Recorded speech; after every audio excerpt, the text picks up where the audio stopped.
Hey guys, this is God of Politics. I'm back for a brand new video, but before we get started with this video, please like this video and subscribe to the channel. Also follow me on Twitter, that is linked down in the description and on my channel page, and join the Discord as well, that is linked down in the description. But today's video we are going to be talking about something interesting, and that is the Massachusetts Senate primary. So there's a very interesting Senate primary here. You have the incumbent Democratic Senator here, Ed Markey. He's been around for quite a while. He's been around since 2013.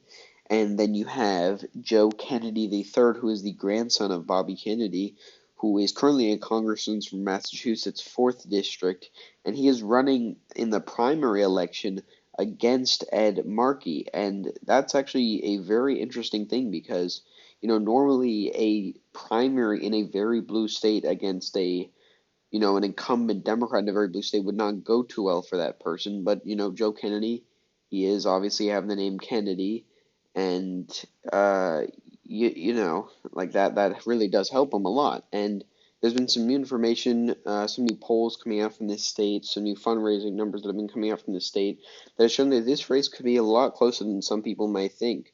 And there have been some debates. Obviously, there's not going to be debates now, or for quite some time. The primary isn't actually until September 1st. It's a very late primary, and whoever wins this primary is going to end up winning the general election. That's just pretty much a given. It's a safe blue state. But another thing you have to look at, Ed Markey is a very progressive senator. He championed the Green New Deal. Him, along with Elizabeth Warren, are both two very progressive senators from the state of Massachusetts. And actually, if you look at it, they don't actually do too amazingly there. If you look at Elizabeth Warren, a very progressive senator, arguably the most progressive senator in the Senate, she won her Senate race in 2018 by less than Amy Klobuchar did in a swing state of Minnesota. And while if we do look at the approval ratings, Ed Markey is quite popular. He's at a 50% approval rating. That does lead the way and pave the way for a primary challenge from someone with the last name Kennedy and someone who is younger. He's a possible presidential candidate. Some people have talked about him possibly being a presidential candidate in the future. He's only 39 years old right now. If he were elected to the Senate, he would have been in the House and the Senate, similar to what John F. Kennedy was. He was in the House as well.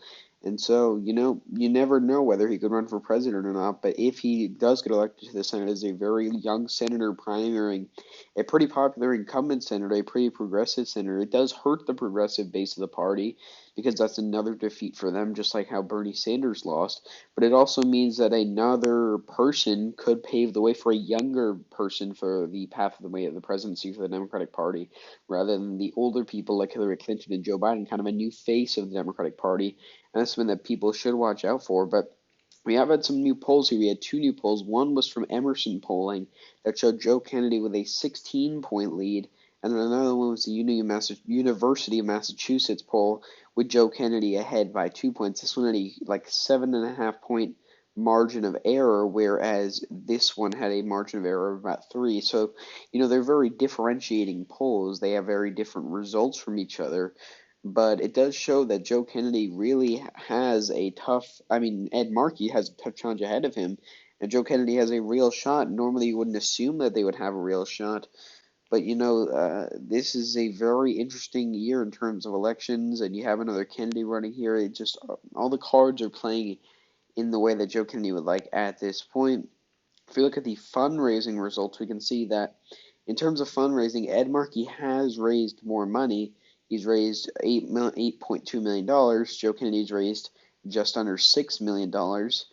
But Ed Markey has spent a lot more money as well, therefore making it so that Ed Markey has less cash on hand to Joe Kennedy. While you have now, it's the day and age of a lot of online advertisements, online fundraising, more so than ever before. It makes it so that the cash that we have on hand, that they have on hand now, it's going to kind of stay that way because they're not going to raise as much. They can't be out there knocking doors with the grassroots campaign that I think Ed Markey champions. And so without that, it's going to be hard for them to raise money. And the fact that Joe Kennedy has 50% more money on him than Ed Markey does is another thing that says a lot. Normally, this would never be a competitive race. But if we look at it right now, we can see that it is going to be a competitive race. till the end. I do actually think, before we look at these endorsements here, I do actually think that at the end of the day, Joe Kennedy may come out on top. I do think that he is a candidate that's good for this state. He's a candidate that possibly could be a presidential candidate in the future. He is younger than Ed Markey. He's less progressive, which can win voters in terms of a possible future presidential election run, and it could kind of squash the progressive base. Not saying that's anything that the Democratic Party should champion, but it makes it so that they become less of a threat to the neoliberal establishment that currently exists within most of the senators in the Senate and the House as well. If you look in terms of the endorsements, we can see that the endorsements of Joe Kennedy, the one senator he has an endorsement from, is Kyrsten Sinema, a very moderate senator from the state of Arizona. He also has endorsements from many congressmen, but actually, we'll look in a sec, not quite as many as Ed Markey, which is kind of interesting. He has endorsements from many people in, you could say, competitive districts. You see Sean Patrick Maloney and Kirkpatrick, Jill Cisneros. Those are some competitive districts as well. And he has some from local politicians, from state legislators, from labor unions, those kind of things. And if you look at Ed Markey, he does have the endorsements from 6 senators, including some important moderate senators like Joe Manchin, Chuck Schumer, and Elizabeth Warren, which could help him a lot, as well as Dick Durbin and Catherine Cortez Masto and Jeanne Shaheen. So they may help out as well. He has less in terms of U.S. representatives, but that's kind of to be expected due to the fact that Joe Kennedy's in the Senate, in the House, and Ed Markey is not. In terms of, he also has an endorsement from Michael Dukakis, which, that could have an interesting effect as well. He was the governor of Massachusetts and a former presidential candidate. And then we can see here is a lot from state representatives and state senators, these kind of things. It's just a huge number over here. And not as many from unions, actually, and not as many from organizations, but we can see that Joe Kennedy, in terms of endorsements, might actually be on the equivalent to Ed Markey, you could argue. While he does have less senators and less local people, he does have his name recognition. He kind of gets the name recognition to begin with just due to the fact that he's a Kennedy, and so that does bring a lot of information to him. Normally in a race, you might see that people will just blindly vote for the incumbent because they see the I in the incumbent next to his name.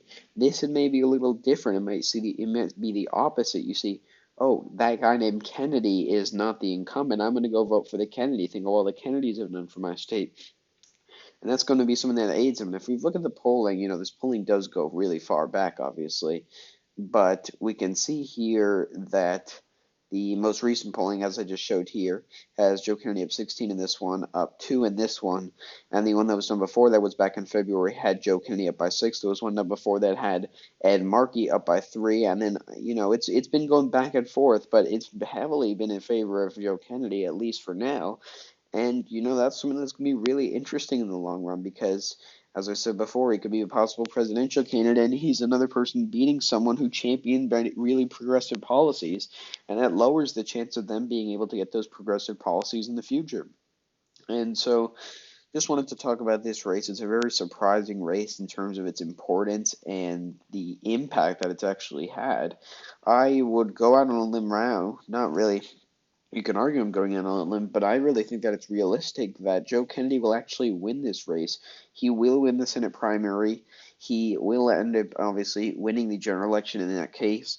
And then, maybe, we never know, in 6 years he could be a presidential candidate, and that's something that everybody should watch out for because it's a very interesting prospect, and that all starts here with him beating Ed Markey in the primary. I will talk about it later. I'll make a prediction closer to the primary, but that's not until September. I just wanted to talk about the general overview of this race as of now because it's something that I think is really important to talk about. And yeah, so thank you all for watching this video. I thought this was an interesting video just to talk about, so I hope you all enjoyed it. Please like and subscribe as always. Follow me on Twitter, link down in the description and on my channel page, and join the Discord, link down in the description. And I will see you guys later.